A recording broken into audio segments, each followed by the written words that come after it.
simplemente tú me amas así, tal como soy. Simplemente no me puedo escapar de tu inmensa manera de amar. Simplemente no me puedo esconder en ningún lugar. Que aún sabiendo tú lo débil que soy, le repites a mi corazón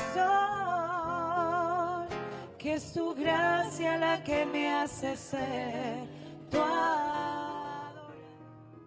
En nombre del Padre, del Hijo, del Espíritu Santo, la paz de Cristo crucificado esté con ustedes.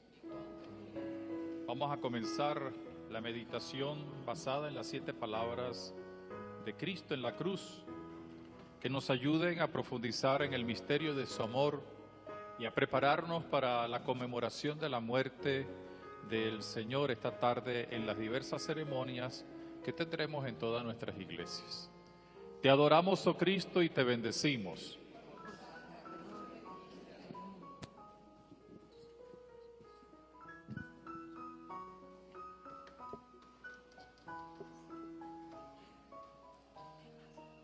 Aunque fueron pocas horas, diera la impresión de que el suplicio de la cruz hubiera durado toda una eternidad.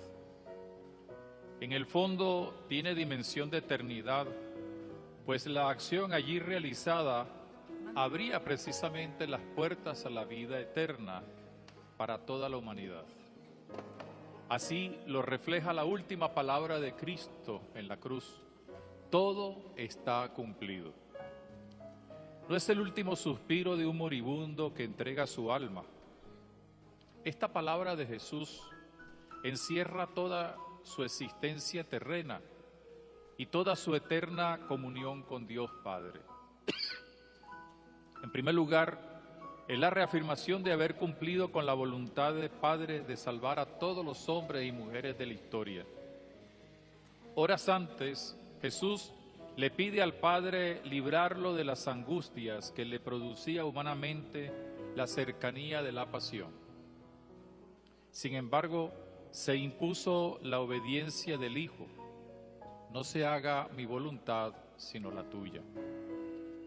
En esta palabra, por otro lado, se expresa el cumplimiento de una promesa hecha a los primeros padres y que fue alentada por el mensaje de los profetas. Dios había prometido un Salvador con cuya luz iluminaría el pueblo que caminaba en oscuridad. Hubo signos de cómo se haría realidad dicha promesa. El mayor de ellos fue la Pascua liberadora de Egipto y la alianza del Sinaí. El Mesías anunciado realizaría una nueva alianza y haría posible una nueva Pascua. Todo está cumplido. Viene a ser esta palabra el cumplimiento de esa promesa. Se sellaba con la gracia, con la sangre de Jesús, una nueva alianza y se comenzaba a experimentar la Pascua, cuyo culmen sería la resurrección del que estaba en la cruz ya sin vida. Todo está cumplido. Desde la encarnación, desde que se hizo hombre, Jesús vino a cumplir con la voluntad del Padre. Toda su vida, con su palabra reveladora y con sus gestos, signos de la salvación y de la presencia del reino, Jesús, el Dios humanado, no solo iba anunciando la redención de la humanidad, sino también la presencia viva de Dios Padre en medio de la historia humana. Él, siempre en comunión con el Padre, iba demostrando ya desde su encarnación que todo estaba por cumplirse. Ya la hora no solo había llegado, sino que se estaba cumpliendo, y por eso dice: todo está cumplido. Es la palabra que pone el acento final a las esperanzas de la humanidad. Sin embargo, no deja de ser contradictorio lo que ha pasado en el Calvario. Jesús está solo. abandonado de los suyos, solo le acompañan su madre, algunas mujeres y Juan, el discípulo amado. Los demás se han escondido por miedo, por sentirse fracasados y desesperanzados. Su maestro ha sido golpeado con la muerte. Los demás que están presentes no son aquellos que le aclamaron el domingo de Ramos, son los soldados, acostumbrados a las crueldades de los suplicios, y los dirigentes y sacerdotes del pueblo que querían asegurarse que él, Jesús, quedaba bien muerto. Lo peor de todo es que también pareciera que Dios, su Padre, el que lo había enviado a salvar a la humanidad, lo había dejado solo. Por eso exclama: Dios mío, ¿por qué me has abandonado? Pareciera contradictorio. Desde los inicios de su vida terrena, Jesús siempre manifestó su comunión con Dios Padre. Jesús se lo dice a José y María, que tenía que preocuparse por las cosas de su Padre. A lo largo de su ministerio mostraba su comunión con Dios Padre, y a lo largo también de ese ministerio actuaba en su nombre y con quien dialogaba en largas horas de oración. En la cena pascual, previa a su pasión, reafirma que Él y el Padre son una misma cosa. En Getsemaní, incluso le ora a Dios Padre. Horas más tarde, siente la soledad y exclama: Dios mío, ¿por qué me has abandonado? Jesús experimenta la mayor consecuencia de su encarnación. Pablo la describe en su carta a los Filipenses. Por amor a la humanidad y en estrecha comunión con Dios Padre, se despojó de su condición divina y se hizo el más pequeño y el más pobre para enriquecer a la humanidad con su entrega. Es lo que quiere decirnos esta palabra: Dios mío, ¿por qué me has abandonado? Sin embargo, no estaba ni solo ni abandonado. Es el momento de la entrega definitiva, cuando el Padre abrirá sus manos para recibir su espíritu y así obtener la ofrenda de la víctima por excelencia. Lo dirá el Señor: en tus manos, Padre, encomiendo mi espíritu. Se rebajó tanto Jesús que experimentó una soledad radical, humanamente hablando, aunque tenía la certeza de que allí estaba su Padre Dios. Hoy en el mundo y en Venezuela, muchos experimentan ese aparente abandono de Dios.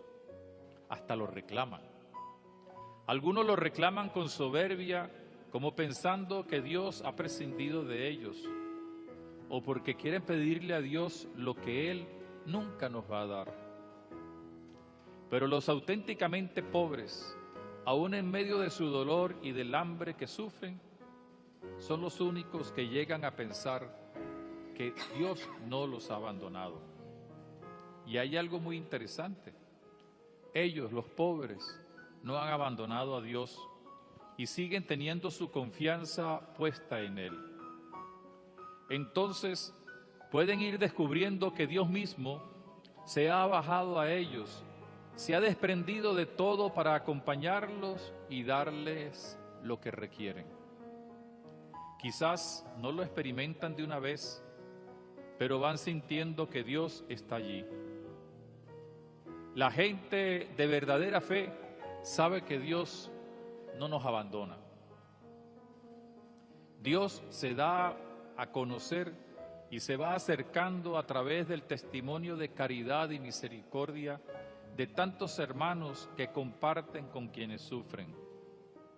Lo bonito es que actúan en el nombre de Dios. Por eso no se sienten abandonados ni olvidados. En la experiencia de la cruz nos encontramos con un hecho que nos habla y nos demuestra de cómo Dios no abandona a nadie, y menos a quienes sufren, aún en la peor de las circunstancias. Uno de los que está junto a Él también crucificado, lo reta. Le pide que manifieste con su poder si es rey. Pero el otro, al recriminarle esta osadía, más bien se dirige humildemente al Señor. Acuérdate de mí cuando estés en tu reino. Sabe que no hay escapatoria y se arriesga a unirse a quien ha manifestado seguridad de Salvador. La respuesta no se hace esperar. Jesús muestra que aun cuando Él pueda sentir soledad y abandono personalmente, está allí para acompañar a quien lo necesita. El otro crucificado, el buen ladrón que acude a Él, sabe que ya no hay vuelta atrás.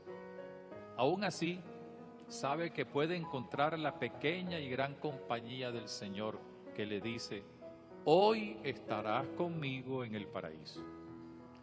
Esta palabra demuestra que ni Jesús ni su compañero de suplicio están solos o abandonados. Dios Padre está sosteniendo al Hijo, y como lo veremos un poco más tarde, Él, el Hijo, está poniendo sus manos en las manos de su Padre, la ofrenda de su vida. Asimismo sucede con el compañero de Jesús.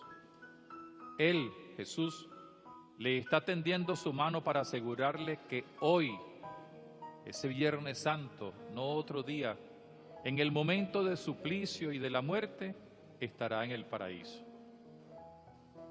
Cuando uno contempla esta acción del Señor en el mismo momento de su muerte, entiende cómo el amor de Dios no está lejos de nadie.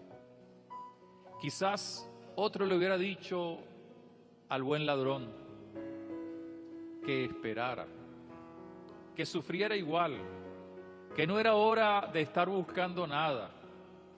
Sin embargo, la palabra de Jesús encierra una gran muestra de amor. Hoy estarás conmigo en el paraíso.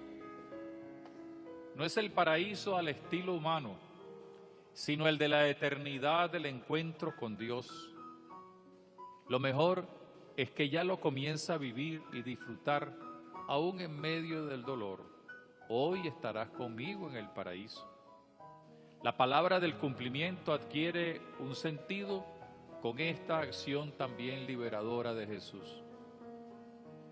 A quienes hemos recibido la gracia de ser discípulos de Jesús, nos corresponde también estar al lado de quienes sufren. Y hay demasiada gente que sufre, que está a nuestro alrededor. Los que tienen hambre, los que están enfermos, los que han perdido la ilusión. Nos toca ofrecerles la mano, como lo hizo Jesús con el buen ladrón. El paraíso que le vamos a ofrecer no es de orden material, es el de la caridad operante para sostenerlos, para animarlos, para darles algo de lo que tenemos y para hacerles sentir la libertad de los hijos de Dios. Todo esto lo hemos de hacer en el nombre del Señor, como consecuencia de aquella palabra sencilla, profunda y hermosa: todo está cumplido. Te adoramos, oh Cristo, y te bendecimos. Padre nuestro que estás en el cielo, santificado sea tu nombre. Venga a nosotros tu reino. Hágase tu voluntad en la tierra como en el cielo. Danos hoy nuestro pan de cada día. Perdona nuestras ofensas, como también nosotros perdonamos a los que nos ofenden. No nos dejes caer en la tentación y líbranos del mal. Dios te salve María, llena eres de gracia, el Señor es contigo. Bendita tú eres entre todas las mujeres, y bendito es el fruto de tu vientre Jesús. Santa María, Madre de Dios, ruega por nosotros pecadores, ahora y en la hora de nuestra muerte. Amén. Te adoramos, oh Cristo, y te bendecimos.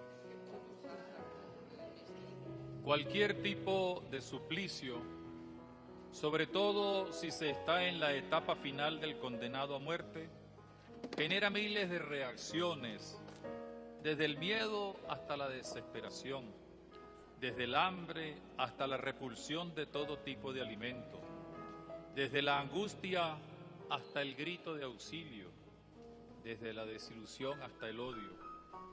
Y una de las cosas más terribles que le sucede a un condenado a muerte es sentir la sed. El agua no le alcanza para saciar esa sed. El agua le sirve apenas para aliviarse. La sed sintetiza todos los sentimientos físicos y espirituales que va acumulando y que se acrecienta a medida que se acerca la hora definitiva. Fue lo que le sucedió a Jesús cuando exclama: «Tengo sed». El crucificado se encuentra extenuado. Desde la cena pascual prácticamente no ha recibido ni un pedacito de pan y prácticamente no ha recibido tampoco ni una copa de agua. Ha sido torturado, ha perdido sangre, ha experimentado la angustia, ha llevado la cruz por el camino del Calvario, ha sudado y sangrado. De allí su grito: «Tengo sed».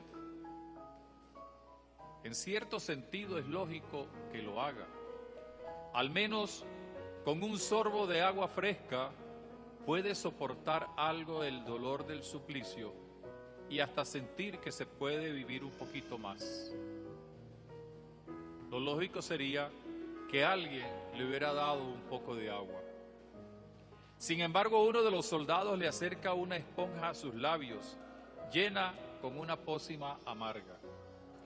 Con ella le termina de secar la garganta. Así no pedirá más agua y dejará hasta de gritar cualquier cosa. Total, ya el final está cerca y mejor es no sentirse molesto ni molestado por quien está ya en condición de moribundo. Eso no deja de quitarle al crucificado el deseo de ser saciada su sed.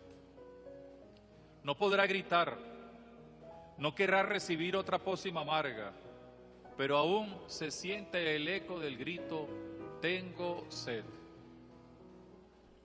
A lo largo de la historia posterior, mucha gente se ha identificado con esta palabra de Cristo en la cruz y ha recibido una respuesta parecida a la que le dio el soldado romano al Señor. Pensemos en los mártires de los primeros siglos y de todos los tiempos. Su sed fue saciada con más dolor, con más suplicios. La triste experiencia de los campos de exterminio nazi, las guerras de todo tipo en la historia de la humanidad, durante las cuales los únicos que pagan las consecuencias son los más pobres. A esto se unen las desastrosas experiencias de opresión, con tiranías insensibles, con las consecuencias de migraciones forzosas, con el desprecio de la dignidad humana, con el comercio de muerte manifestado de diversas maneras. Toda la gente que sufre estas opresiones y situaciones inhumanas claman como Jesús: «Tengo sed». Y la respuesta no es la de un auxilio, generalmente es la de las componendas de los poderosos para que no sean castigados y, en el caso de serlo, la condena no sea tan dura, porque dicen ellos que tienen derechos humanos. En estos tiempos recientes, también en Venezuela, encontramos mucha gente que grita: «Tengo sed». Lástima que los oídos sordos de muchos no permiten ni saber que sufren la urgencia de una mínima atención, como tampoco posibilitan soluciones que al menos sacien el dolor y el sufrimiento de ellos. «Tengo sed», sigue clamando Cristo crucificado hoy. Lo escuchamos cuando vemos la cantidad inmensa de personas que están pasando hambre. Y no digan que es mentira, porque es verdad. Los que hacen largas filas para ver si pueden conseguir algo de comida a precios que son inalcanzables. los que hurgan en los basureros o en los desperdicios de las casas y restaurantes, a ver si consiguen un pedazo de quién sabe qué comida o alimento para saciar el hambre de varios días. Los que no consiguen medicamentos, o a quienes se les hace imposibles tratamientos como la diálisis o la quimioterapia u otro tipo de acciones médicas necesarias. Los que con mirada triste van saliendo por nuestras fronteras hacia otros países a ver si logran tener un mejor tenor de vida. Los que se quedan solos o los que no logran vivir con lo que reciben de sueldo. Todos ellos y muchos más hoy exclaman: tengo sed. Y sí hay quien les dé algo para intentar no calmar, pero sí ahogar ese grito. Las dádivas que se nos dan intentan mejorar aparentemente condiciones, pero no sirven para nada. Las falsas promesas de mejores condiciones de vida ofrecidas por todos los dirigentes políticos de todas las toldas, que buscan solamente garantizarse sus propios intereses. Las ofertas de trabajos amorales, como el contrabando, el bachaqueo, la especulación y otros. El conformismo y la falta de solidaridad de quienes algo tienen, pero que no lo comparten con nadie. Estas son pócimas amargas que se van dando para que no se escuche el clamor de nuestra gente: tengo sed. Hoy no nos encontramos al soldado romano, pero sí quienes hacen sus veces. Los que pretenden imponer un régimen deshumanizante que hunde en el empobrecimiento a todos, elimina toda iniciativa de producción y de superación. Las mafias, que lamentablemente existen, que se dedican al tráfico de personas, que se llevan a muchos jóvenes y adolescentes a la prostitución. Esas mafias transitan por las carreteras y pasan por las alcabalas con su lamentable carga de personas menospreciadas y con las que se negocia. Y curiosamente, a ellos nadie los matraquea ni los revisa. ¿Cómo hacen con todos los pasajeros de nuestros autobuses cuando salen hacia otros lugares? Los grupos irregulares que siembran zozobra en muchos de nuestros poblados, así como los que se dedican al narcotráfico con su secuela de muerte. Junto a estos nos encontramos a tantos indiferentes que no creen que existen estas dificultades o situaciones, o los que por tener recursos no son capaces de compartir con los demás con sentido de caridad y solidaridad. Ellos le dan al pueblo una pócima amarga, la de la indiferencia y prepotencia de sus actitudes, pero aún así se sigue escuchando el grito desgarrador: tengo sed. Es verdad que al poco tiempo de su grito, Jesús entregará su espíritu al Dios Padre en sus manos, y entonces de él brotará el agua que da frescura permanente, el agua del amor redentor y de la vida eterna. Por eso, quienes somos discípulos de Jesús, tenemos la posibilidad recibida de su gracia en el bautismo y la obligación nacida de nuestra vocación o de la llamada que recibimos de parte de Dios para ofrecer el verdadero frescor del agua que brotó del costado del crucificado luego que recibiera el lanzazo del soldado romano. Es el agua de la solidaridad y del amor, el agua de la alegría de sentirnos pueblo para compartir las esperanzas y angustias de los hermanos. Muchas de esas angustias y manifestaciones de sed las sentimos nosotros mismos. También nosotros debemos hacernos eco del clamor de Cristo hoy en la cruz de tantos hermanos que dicen: tengo sed. Pero nosotros no somos ni debemos ser como aquel soldado romano. Ofrecemos el agua de la libertad a través de nuestras obras de misericordia. Hemos de seguir haciéndolo aún desde la poquedad de nuestros recursos, pero sí, sobre todo, desde la riqueza de la fuerza del Espíritu que nos da el agua que sacia la desesperanza de quienes se sienten solos y abandonados. Si lo hacemos, estaremos dando una respuesta clara. Como lo decía el querido y recordado Abbé Pierre, fundador de los traperos de Emaús en la década de los 40 en el siglo XX, estaremos realizando la insurrección de la bondad y del amor. No es una insurrección armada ni violenta como algunos pretenden, sino la actitud de repulsa de lo que menosprecia y rebaja la dignidad de los seres humanos. Será consecuencia del cambio necesario que brota de la cruz, la nueva creación que cambia la mentalidad de los seres humanos para hacerlos protagonistas del amor y de esa bondad que en el fondo es el rasgo hermoso de la santidad de Dios a la que estamos llamados a asumir. Solo así podremos responder al clamor de la gente y de Cristo cuando dicen: tengo sed. Te adoramos, oh Cristo, y te bendecimos.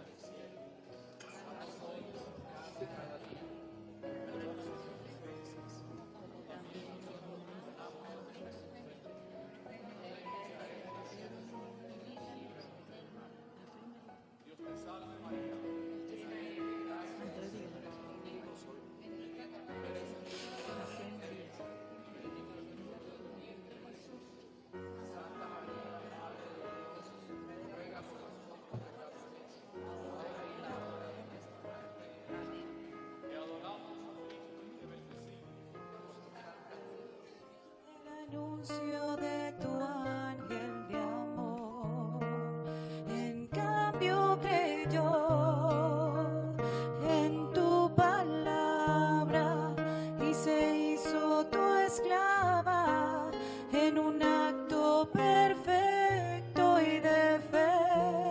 Y hoy quiero ser como ella y amarte aunque las espinas y el camino de la cruz. Dame la fe, Señor, la fe de María, para decirte que sí, un sí sin medida.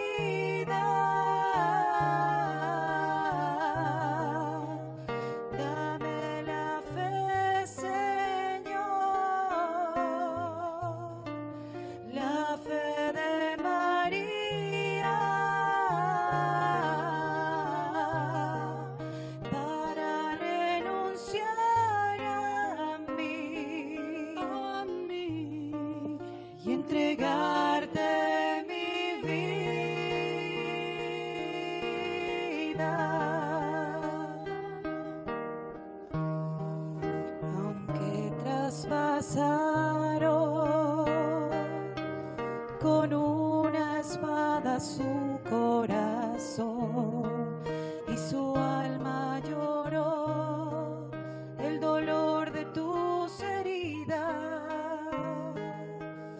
A los pies del madero se quedó y hoy ella es nuestra reina y señora, y tú nos incorporas a tu eterna familia de amor.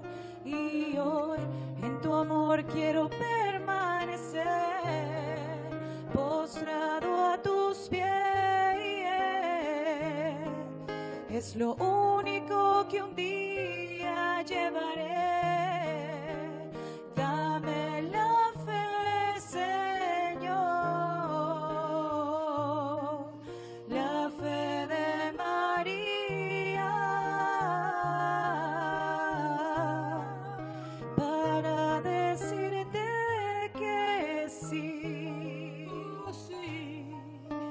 un sí sin medida. Dame la fe, Señor, la fe de María, para renunciar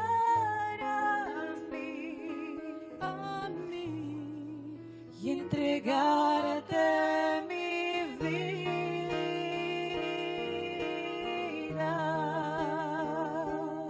No solo va a demostrar que está entregando su propia vida por la salvación de los seres humanos, sino que lo hace por amor. Hace ver que no está solo y que desde su aparente abandono, con el clamor pidiendo agua, es capaz de dar no de lo que le sobra, sino de lo que tiene. Desde su propia madre, al convertirla en madre de todos, hasta el perdón que implora de su Padre Dios. Todavía más, será capaz de mostrar la razón de sus dones, la entrega de su espíritu en manos de su Padre. Aunque diera la impresión de haber sido abandonado y de quedarse hasta sin agua, las palabras de Cristo en la cruz sintetizan la voluntad salvífica de Dios Padre que la cumple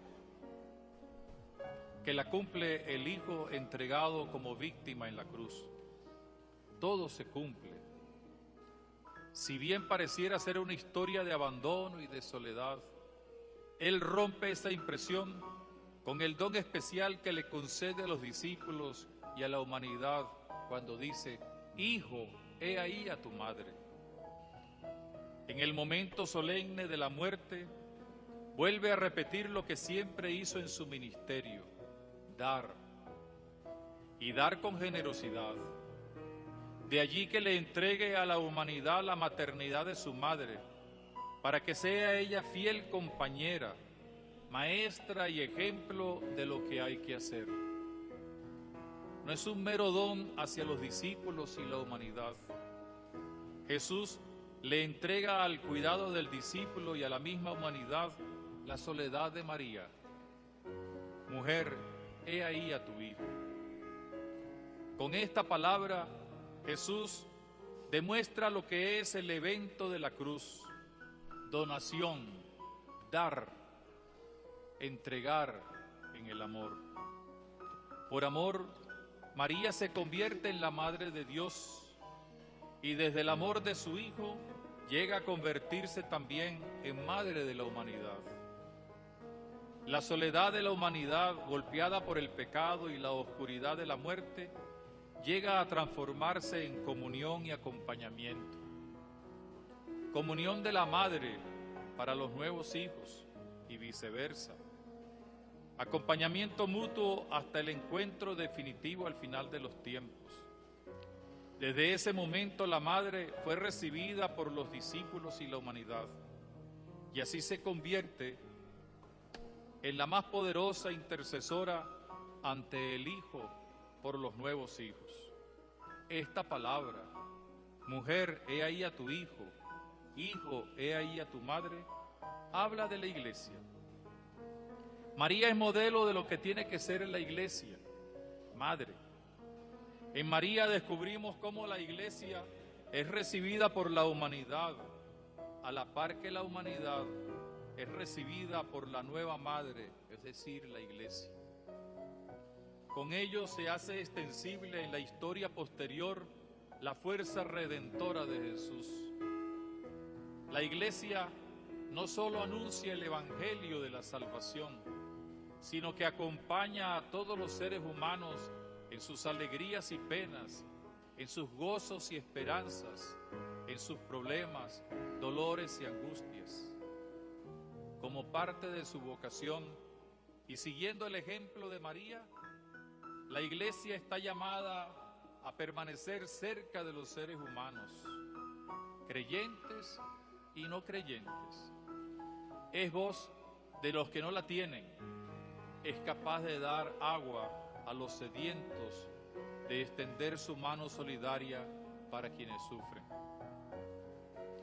Quien había predicado el perdón, quien había enseñado en el Padre Nuestro que había que perdonar si se quería recibir el perdón de Dios, quien lo hizo realidad durante la vida pública, ahora no podía ir en contra de su propia palabra.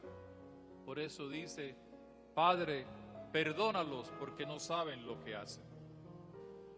Otro don, otro regalo, otra donación que brota desde el amor crucificado, incluso hasta con una especie de justificación, porque no saben lo que hacen. Jesús va a entregar su espíritu en las manos del Padre para conseguir el perdón de los pecados de toda la humanidad. Es el Cordero de Dios que quita el pecado del mundo. En su primera palabra desde la cruz ya da una lección clara y precisa: Padre, perdónalos porque no saben lo que hacen. El perdón y la reconciliación formaron parte de la predicación de Jesús. Hubo muchos que así lo experimentaron.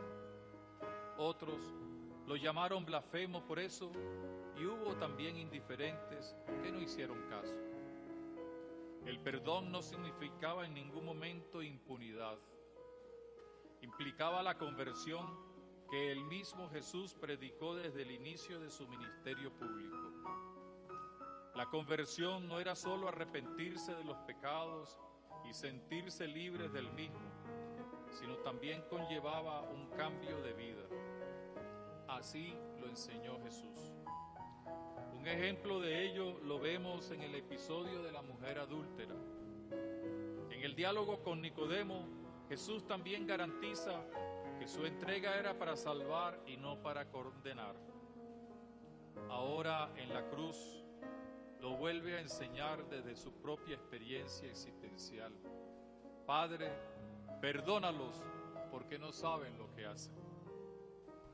La Iglesia, y con ella nosotros, hemos recibido este ministerio. Nos lo enseña Pablo y también los padres de la Iglesia.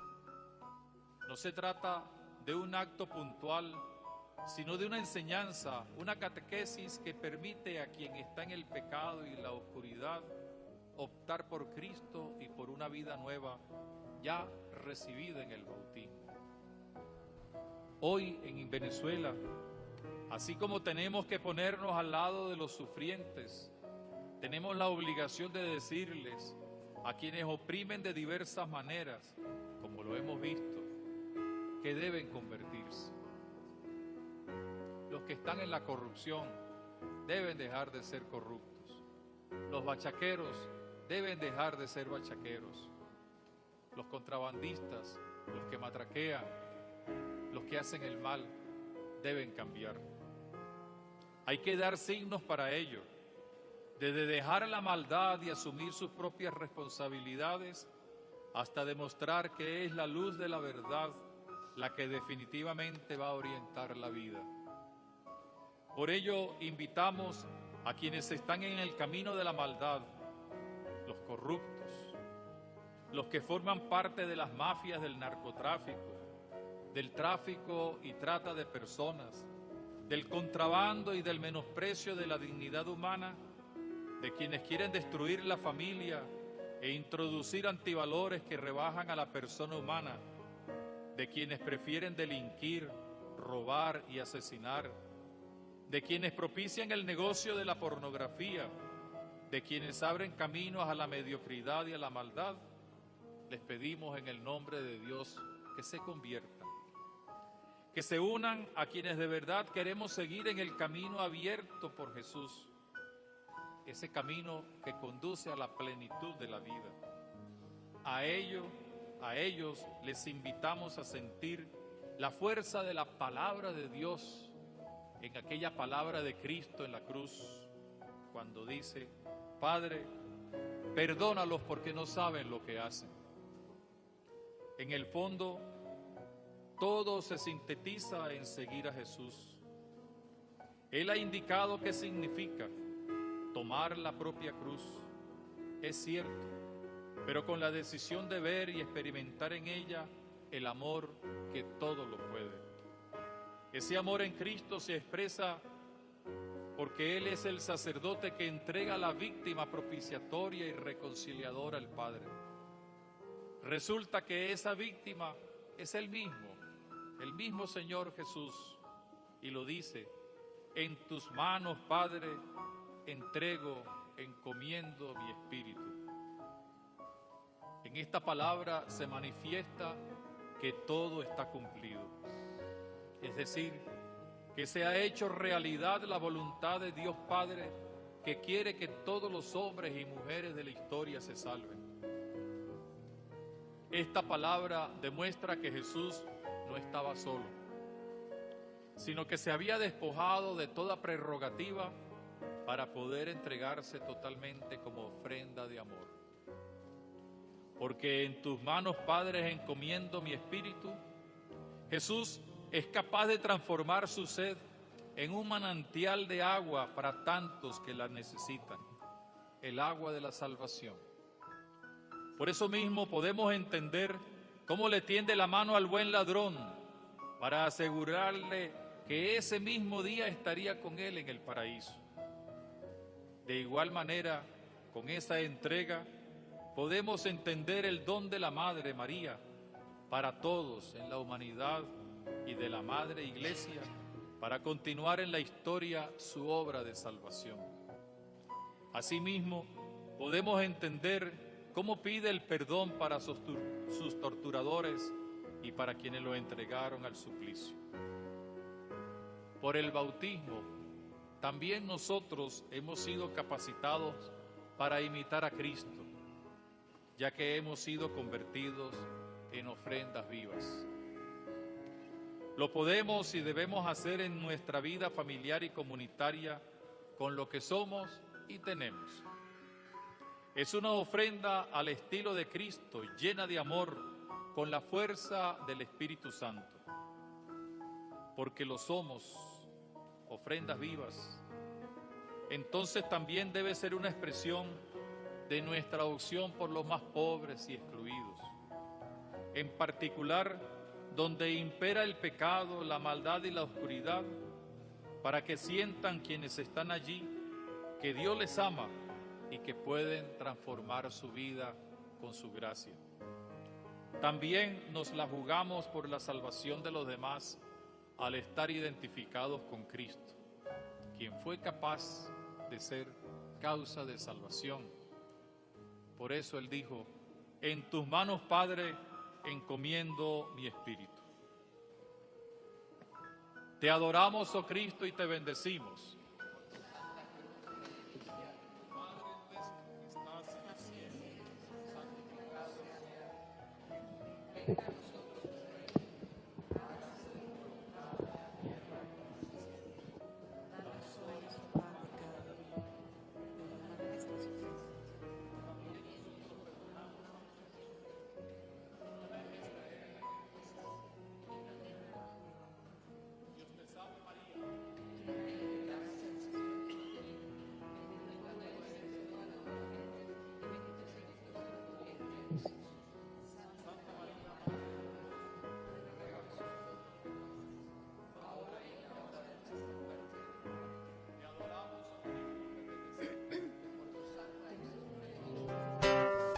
Cuánto he esperado este momento,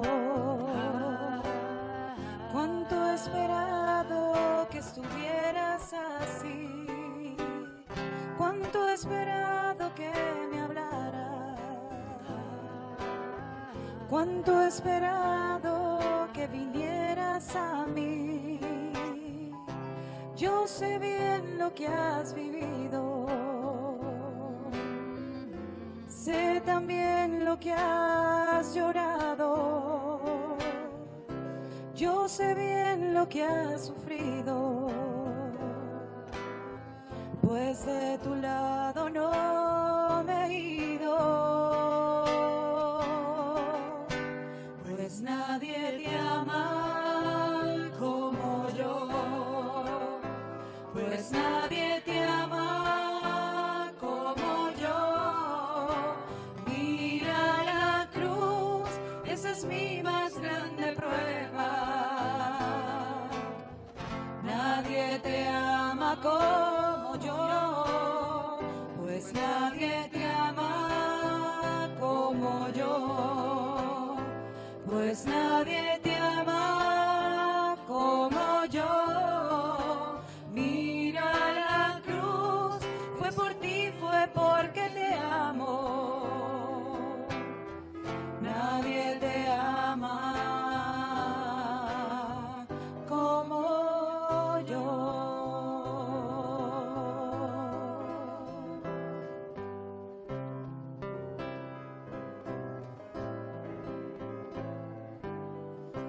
Yo sé bien lo que me dice, aunque a veces no me hable. Yo sé bien lo que en ti siente, aunque nunca lo compartas. Yo a tu lado he caminado, junto a ti yo siempre he ido, aunque a veces he cargado, pues he sido tu mejor amigo. Pues nadie te ama como yo, pues nadie te ama como yo. Mira la cruz, esa es mi más grande prueba. Nadie te ama como yo, pues nadie te ama como yo, pues nadie te ama como yo. Mira la cruz, fue por ti, fue porque te amo. Nadie te ama como yo.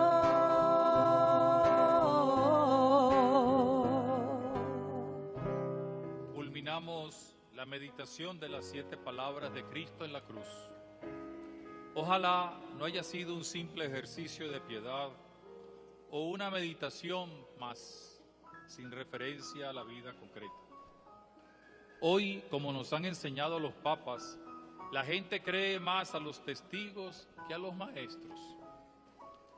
Y esto nos lleva a tener en consideración que todos y cada uno de nosotros debemos dar testimonio con nuestras propias vidas. Las palabras de Jesús las hemos de asumir para que puedan surtir el efecto que el mismo Dios quiere.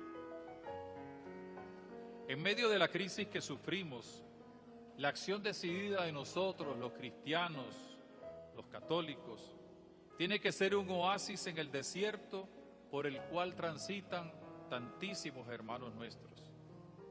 No hacerlo es volvernos arena, piedras de ese desierto.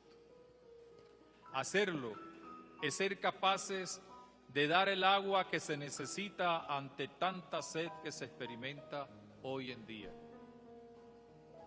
Nos toca hacer sentir la fuerza del amor, la insurrección de la bondad y de la misericordia, con el estilo de Jesús que nos invita, si queremos ser felices, a ser constructores de paz. No olvidemos que Cristo es nuestra paz. Por tanto, edificarla es llenar de Cristo, de su palabra y de su salvación a nuestra sociedad. Y no hay tiempo que perder. Es la tarea que el mismo Jesús nos ha entregado. Te adoramos, oh Cristo, y te bendecimos. Padre nuestro que estás en el cielo, santificado sea tu nombre. Venga a nosotros tu reino. Hágase tu voluntad en la tierra como en el cielo. Danos hoy nuestro pan de cada día. Perdona nuestras ofensas, como también nosotros perdonamos a los que nos ofenden. No nos dejes caer en tentación y líbranos del mal. Dios te salve María, llena eres de gracia, el Señor es contigo. Bendita tú eres entre todas las mujeres, y bendito el fruto de tu vientre, Jesús.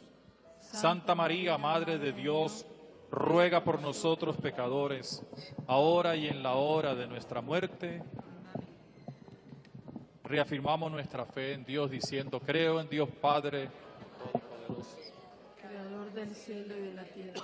Creo en Jesucristo, su único Hijo, nuestro Señor, que fue concebido por obra y gracia del Espíritu Santo. Nació de Santa María Virgen, padeció bajo el poder de Poncio Pilato, fue crucificado, muerto y sepultado, descendió a los infiernos y al tercer día resucitó de entre los muertos. Subió a los cielos y está sentado a la derecha de Dios Padre Todopoderoso. Desde allí ha de venir a juzgar a vivos y muertos. Creo en el Espíritu Santo, en la Santa Iglesia Católica, la comunión de los santos, en el perdón de los pecados, la resurrección de la carne y en la vida eterna. Quiero invitarles a que sigamos con devoción, conmemorando la pasión, muerte y resurrección del Señor. Y que como hoy hemos meditado en esta reflexión sobre las 7 palabras, seamos nosotros testigos, que le ayudemos a tanta gente a cambiar, pero sobre todo, que muchos que se sienten abandonados encuentren en nosotros un consuelo. Te adoramos, oh Cristo, y te bendecimos. Que nos bendiga el Dios que es Padre, Hijo y Espíritu Santo. Podemos ir en paz.